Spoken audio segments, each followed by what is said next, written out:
Hey guys, আপনারা সবাই কেমন আছেন? আশা করি ভালো আছেন, কিন্তু আমি একদমই ভালো নেই। কারণ আমার খুব জ্বর, সর্দি, কাশি, গলা ধরে গেছে। তাও আমি আপনাদের জন্য একটি রান্নার ভিডিও নিয়ে চলে এসেছি। আজকে হচ্ছে রান্নাটা ভাত ভাজা। আমার খিদে পেলে আমি কিভাবে ভাত ভাজা করে খাই সেটাই আজকে আপনাদের সাথে শেয়ার করব।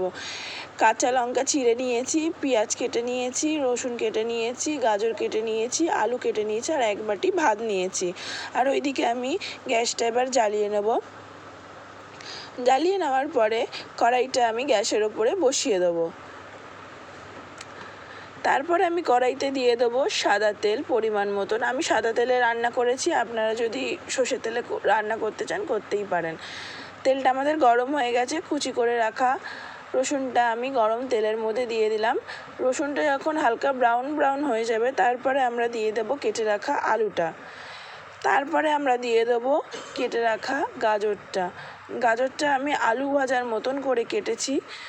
তারপরে দিয়ে দিচ্ছি স্বাদ অনুযায়ী নুনটা আপনারা আপনাদের স্বাদ অনুযায়ী দেবেন, কারণ কেউ বেশি নুন খায়, কেউ কম নুন খায়।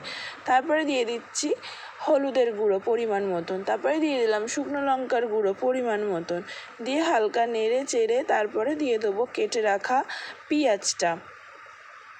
এইভাবে করে দেখবেন, ঘরে অবশ্যই ভালো লাগবে, কারণ আমার খুবই ভালো লাগে। তারপরে দিয়ে দেবো চিড়ে রাখা দুটো কাঁচা লঙ্কা। তারপরে দিয়ে দেবো স্বাদ অনুযায়ী চিনিটা আপনারা আপনাদের স্বাদ অনুযায়ী দেবেন।